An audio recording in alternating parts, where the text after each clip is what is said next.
love me too much to be in a situation where you can't guarantee my safety for a wrestling show. That's just me. Look, I get it. They want to keep the show going. They're gonna get a nice big ass check as a company for it. And well, yeah, man. I don't know if I could do it. I like my life too much. You know, this is a different scenario. This is a whole total different scenario. This ain't about just entertaining the masses over there in Saudi. No, I'm more concerned about me and my peoples over here. Are we gonna get back safe? How are we gonna get in there and get out safe? Can't guarantee my safety, can you? Oh, you can't? Yeah, then I know what people say. Oh, well, life can come at you anywhere and everywhere. Yeah, but damn it, I ain't trying to make the probability go higher in a hostile area. What I'm saying is in what Oklahoma City has the potential to do. If they were a 68 win team this year, best team in the West, took down Denver, took down Minnesota, which are supposed to be some of your stiffer competition in the West, took them both down. You win the championship. You have the ability to keep Chet, SGA, Jalen Williams, three of your core pieces on your starting five. Keep them there for the least locked up financially for the next 5 years and don't even have to worry about them. They locked up. You got the potential to do that this summer. Then you got the potential to, because the money that you got, hopefully you can keep a couple of those other, pieces around them so you can keep them around. Then you got the draft picks. So when OKC and Sam Presti is looking at free agency, they're like, hey, man, with the money we got, the draft picks we got, and a lot of them are first rounders for the next 4, 5, 6, 7, 8 years. I'm not stressing about keeping everybody, but I know I need to keep those three. Lock them up. And then I can interchange everything around them, keep building around them and see what I can keep, see what I can grab, see what I can acquire, see what I can trade for, see what I can draft. When you have that many options to continually build around your core, damn, that makes you dangerous. Money and assets makes you dangerous. And when you give that to a world champion, well, shit. Well, damn, how long are they going to sit on the throne? They may not win, every championship from here on out to the duration of those three players' contract. They may not, but I'm not a bet man because I'm pretty bad at it, but I would bet that if they keep those three, they'll probably grab another championship or so. What team is it now? The Mavs? The Spurs? No, the Rockets! Oh, man, get the fuck on. Don't nobody care no more. That's kind of how I felt too. I'm like, all right. It is what it is. What's the excuse going to be when they don't win? And it's some people might take this as shade as KD. I'm a KD fan. I'm just being honest. Show me where he has put his team in a position to win a championship since he's left Golden State. He got to Eastern Conference Finals against Boston that one year. Okay, they didn't win. They didn't get there. I know y'all can add context on why they didn't, but they didn't. All right, I don't give a damn about context. They didn't finish the job. He goes to Phoenix. That wasn't gonna work. Team was just not constructed to be even get past first round or second round. As the fallout happens of the finals, now that we're just pretty much one day removed from it, the first thing they're going to say is OKC. Hey, Oklahoma City. Are they a dynasty? That D word, hella pause on that one, gets thrown out. So It's hey, I mean, let's talk about it. You see, you know, there's a lot of chatter and a lot of things is gonna get thrown out, especially today and the next coming days. When you see, obviously, the trade of Kevin Durant happen, there's gonna be some other names. I don't know this for sure, but all I'm saying is, and I said this last night on Audible Podcast, get ready for fireworks. NBA always drops some fireworks around this time and 4th of July. Remember when Kevin Durant got traded to Golden State? That was around 4th of July. Some big signings happened around 4th of July. Obviously, you got the draft coming up Wednesday and I believe Wednesday and Thursday, because they're doing 2 nights. For some reason now the NBA and ESPN are splitting it, day 1 and day 2, which is weird. You're only doing 2 rounds. I don't know why. Just get it over with on one night. But hey, they got that coming. And all I'm saying is keep your ears ready and your phones to get those alerts of a Giannis trade. I don't know where, and I'm not going to guess where, but it's going to happen in the upcoming days. And for me, when it comes to the NBA, I get what Jay Williams is saying, but you got a guy who is the face and possibly still the face of the NBA until he retires. And I'm talking about LeBron James. The NBA has built-in rest days.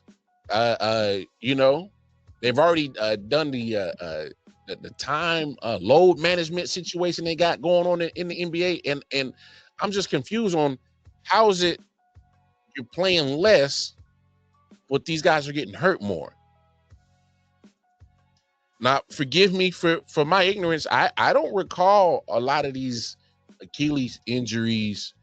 Obviously, they did happen back in the days, but growing up watching in the 90s, the early 2000s, I maybe, excuse my ignorance, maybe I don't recall a lot of these Achilles injuries, and not to this extent. In one season that 8 guys go down to the same injury. I just never seen that. So excuse my ignorance if I'm just kind of like, well, why? So I don't know if y'all can see this. I'm gonna try to blow it up. Okay, I did that the wrong way. All right, and that's as good as it's gonna get. All right, I want y'all to look at this, and I'll just read it all to you. This is LeBron James, and here's my pushback: a guy that is 40 years old, 22 years in the league, been playing since he was 18. All right. He's averaging playing 70 games a season. LeBron James is averaging 70 games a season. It's an 82-game season. He's averaging 70. And this is at 40 years old. 22 years. And what this isn't showing all the mileage that LeBron James has clocked with playoffs. This is just regular season of averaging 70 games. It's not accounting all of his playoff games. It's not accounting all of his Olympics that he's taxed on his body. But yet, here we are at the end of this season, and LeBron James still was at the peak fitness, available, there. Say what you want about LeBron. Say what you want about LeBron. Say what you want. All right. I'm not a big fan of LeBron, but one thing I will respect about LeBron is, one, his basketball IQ. You can't never hate that. Can't never front on that. 2, availability. Overall in his career, he's available. And he's probably one of the oldest in the league, if not the oldest in the league. 22 years. So I get what Jay Will is saying. But when the face of your league has shown that he can be available, how is it nobody else can be available? I'm just trying to connect the dots here. It goes to the bigger question because we had this question on this show, and I've had it with a lot of other people when the NFL was talking about going into Brazil last year with the Packers and the Eagles. They were worried about the player safety. Say, hey, don't leave your hotel, don't do this, don't do that. And I brought it up then, and I'm gonna bring it up now because I think it's the same consistency. And this one to me is on I guess on a more severe level, I guess. Because they were worried about the NFL player safety wearing the wrong color green in gangs in Brazil, which is odd to me because we got our fair share of gangs in America, by color scheme. So I was kind of slightly confused about that. But if they were so concerned about the Packers and the Eagles' safety in a foreign country in Brazil and South America, then it should be applied in this same thing right here, right? With WWE and TKO. It's about the safety of your employees. I'm at this point where I'm like, me personally, I would not give up any crazy assets for Kevin Durant. That's just me. And when you look at the trade, it really wasn't that bad of an assets that you got rid of.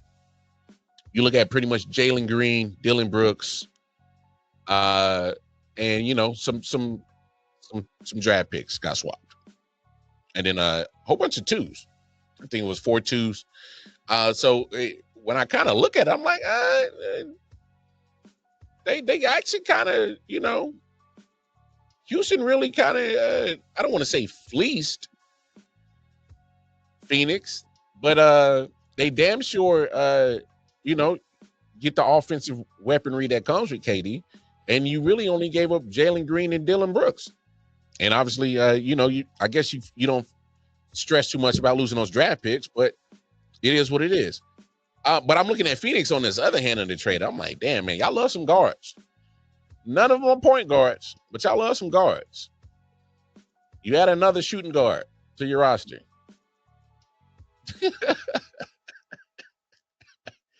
You add another shooting guard to your roster. You still need some defense and a rim protector, and you need a point guard. I don't know who's running the Phoenix Suns. I don't know. Whoever it is, tighten up, because y'all over there. Y'all look. I know you love your guards, but damn it, there's other 4 positions of a basketball team that you gotta fulfill. That creates a basketball team. All right, there's a point guard, shooting guard. There's a small and power forward, and there's a center. There's other positions you got to fill out. You just can't keep adding shooting guards. So, yeah. But for Houston, hey, whatever you can squeeze out of the last little prime of KD, might as well get it. Might as well get it. He's surrounded by a lot of great young talent that has potential. Segun, ball. All right. Amen Thompson. He's going to get better. All right. Jabari kept him. Yeah, hey, they kept a lot of good pieces. All right. Because when you look at this squad, they were a 2 seed. All right. When they got bumped out. Okay. So, look, I understand it. So there's breaking news. Drew Holiday, Celtics are trading Drew Holiday to the Trailblazers. So there's some news right there. Breaking news. Just happened about 13 minutes ago. That's coming from Shams. All right. So there you go. More trades happening. All right. I'm not going to really talk on that one. Not a needle mover, but you look at that trade though for Houston and KD. If it works out, it works out, right? I'm just not. Yeah, man. I'm just kind of on that. I wouldn't have gave up anything. If I was me, I would not have broke up anything in Houston to get when you got management in connection with coaching, in connection with your players, and it all comes together, and then you have the ability to keep that continuity for a long period of time, that's how you get those dynasties. That's how you get the Patriots. That's how you get the Cowboys. That's how you get the Chiefs. That's how you get the Niners. That's how you get the early Packers. That's how you get the Bulls in the 90s. This is how you get the Warriors in the 2000s, the 2015 Warriors. This is how you get, certain teams that dominated. The Spurs for that long period of time after the Lakers did. The Spurs were pretty much that dominant franchise. Because when you get all three phases between management, coaching, and the personnel all comes together, and it all is in that continuity, and it gels, and it's all about championship. It does some things. So don't be surprised if you see Oklahoma City, small market team, being a dynasty. So let's hear what Brian Windhurst has to say about the situation, because what he has to add, I think, is some valid points on why OKC could literally be the next dynasty. Let's take a listen. You do when you have a championship team, you got to hold them together, right? So in the next couple of weeks, they are in position to sign Shea to a contract extension. It's going to be huge. Yes. It's going to be the largest one ever. He's going to be years in that contract where he's over $70 million. Two, they got Chet Holmgren, who they can sign to an extension this summer. Jalen Williams, who they can sign to an extension this summer. They're going to lock those three guys in for 5 years. Now, with the way the league is structured right now, they're trying to squeeze teams out. They're trying to squeeze because of the second apron. Even if the Thunder lose some of these role players, even if they can't keep, and I'm not going to speculate who they may or may not, because of the 15 first-round picks. I mean, guys, they have the 15th pick in this draft on Wednesday. I mean, who knows? Maybe they draft a guy there that ends up being really great for them. Maybe they don't. They got 14 more first-round picks in the next 7 years. They got guys sitting out right now who could contribute. Because, if you think about the last really great team that lasted for 10 years, you took it about the Spurs, the 2000s. You go back to the Bulls. Look at the players that were supporting Tim Duncan and Manu Ginobili and Tony Parker in 2014. Completely different than the ones that were supporting them in 2007. The Bulls in the 90s totally flipped that team over around Pippen and Jordan because they were able to bring in extra players. The Thunder are in position to do that, even under the current rules. So Stephen A brings up a good point. And obviously, let's talk about the fallout from the NBA Finals. Went to Game 7. I think we got exactly what we wanted as sports fan. When you hear Game 7, that's to me, that's like the ultimate thing to ever hear in sports is Game 7. I mean, all the marbles. All right. So let's touch on the Halliburton injury first, and then I'm gonna come back to that because it's gonna lead to another topic. All right. You know what? Let's say that. Let's talk about the game. If you missed the recap, Audible podcast, it was an impromptu joint. Me, myself, I said that twice. Randy, who was on Tuesdays with me, and Bobby G, who I do Audible podcast on Thursdays and Fridays with. So we did that last night. If you didn't see it, it's on YouTube, Audible podcast. Check it out. But just a quick recap of the series. Man, I love this series. The numbers are going to say it was probably the least watched finals. I don't care. It was entertaining to me.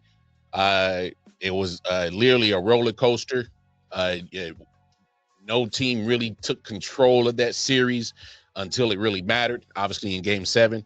And then just Game 7 in period. Yeah. Silent Hill, TDS, what's up? Yeah, come on. LW, Sports